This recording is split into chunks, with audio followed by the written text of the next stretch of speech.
One of the best free tools I've ever encountered, and in this case use every day, is called Google Mail, or Gmail for short. Having a Gmail account is more than just an email client. It's kind of like having the key to the Google castle of cool tools. This video will introduce you to the various items in the Gmail interface. I've already opened up my Gmail account here in the inbox area. So let's go ahead and poke around and check out some of the different features. Starting over here in the top left, if we hit this drop down arrow here to the right of Gmail, you'll be able to see the three various items you have access to here. Right now we're in the Gmail. You can also monitor, add to, and organize your contacts, as well as your tasks. Now, this search bar, this is not for the Google search, this is for your Gmail search. So after you have half a bazillion different emails in here throughout your entire Gmail account, you can start to use this as one way to locate various emails. There's a lot of other tools at your disposal within Gmail to help keep things organized. This is just one way to help find them. Kind of moving across the top here, I've noticed that in some of my Gmail accounts, this area here is a little different. So if yours is just kind of plain Jane and it doesn't have this bell or this share, there's a good chance this is because you do not yet have a Google Plus account set up within your Google account that's associated with your Gmail account. So just keep that in mind. This one does have a Google Plus account set up. Now this is where you would add your image, and if you don't yet have an image in here like this one does not, you can do that a couple of ways. Through your actual settings, through your Google account, and you can access that here, or you can just hover over your image here and change your profile photo here. Moving on down, here's where you can access your Gmail settings. If you hit that drop down arrow just to the right of the gear icon, you can check out the various looks of your user interface: compact, cozy, or comfortable. Basically, this is, as it says here, the density. How much space is being taken up, showing all the information on your user interface. Myself, I prefer compact because you get more information up here. Now, as I get older and my eyes get worse, I may decide to go more into the cozy or comfortable. And here's where you can configure your inbox, check out settings, and change the look of your Gmail through the themes, and of course the all-important help section. Loads of information in here. And here's where you see the read or the unread emails. And as it says here in the inbox, this number 3 tells me that there are 3 emails that have yet to be read. And you can tell by looking at your inbox, those that are bold have yet to be read.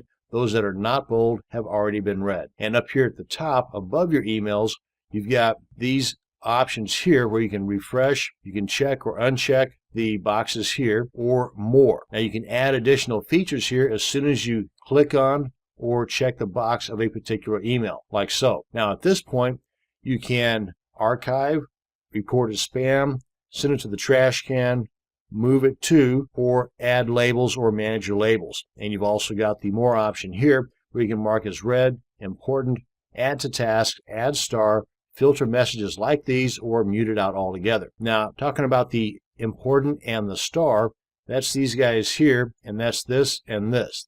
This here is a star, and this here is an important designation. Let's go ahead and make this a star, and you can see it just lights up as a star. If you want to make this important, you can see right up here it's been marked as important.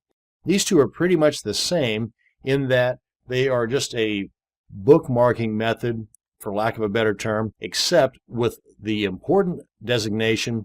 Over time, Gmail will learn from those that you mark as important and begin to mark them as important as they come into your inbox. So be aware of that. If you notice some that are marked as important that you yourself did not mark as important, that's because Gmail is learning from your actions. And also, these will show up in the starred and the important folders over here, like so and like so. So normally, you would not mark it as starred and important. It would be one or the other. And whenever you open up your email, you can see you've got all this information here. Now, moving over here to the left, you've got these various labels. Some folks refer to them as folders, but they're technically called labels. And if you send an email either to the spam label or folder or the trash label or folder, Gmail will automatically delete them after 30 days. And of course, your sent mail, pretty obvious what that is. That's where you have composed and sent the mail out.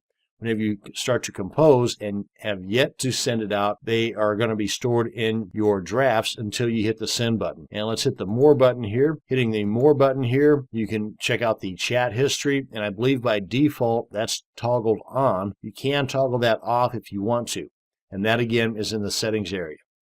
Now you see how this is constantly popping up and down here. You can adjust that. Let's get out of here. Right up here, you can see those three dots. Whenever you hover over that, you get this icon like this. Left click, hold, and drag that to where you want. Usually it'd be right down to the very bottom, and that will prevent it from having to pop up and down. Now this all mail, just like it sounds, any email that you've ever received that you've not yet deleted will show up here. And we've already talked about the spam and the trash. And here's where you can manage and create your labels as well. So if you want to add these guys here, that's where you would go to do it. This is where you can access your Hangouts right here. And before I close things out, I want to mention up here about your advertisements. These are what's called interest-based ads. In other words, through information you've provided Google through your registration process, and that information is what Google uses to provide you with these interest-based advertisements. If you want to adjust that, you can do that right here by clicking on Why This Ad. Come on down here, click on Ad Settings. Click on Control Your Ad Settings and make whatever adjustments you want. Now, a warning though, if you click on the Opt Out thinking that this will get you out of the ads, it won't. This will simply opt you out of the interest-based ads, meaning you'll get ads on anything and everything. So if you are going to get ads, why not just get ads that you possibly would be interested in? If you want to opt out of the ads altogether, here's what you do. You come on over here to your settings. Hit that, come on down to settings, and that's basically called web clips. Click on that, untick this box here, come on back to your inbox, and no more ads. And that's going to bring us to the end of this video on an introduction to the Gmail user interface. Thanks for watching, and you have a great day.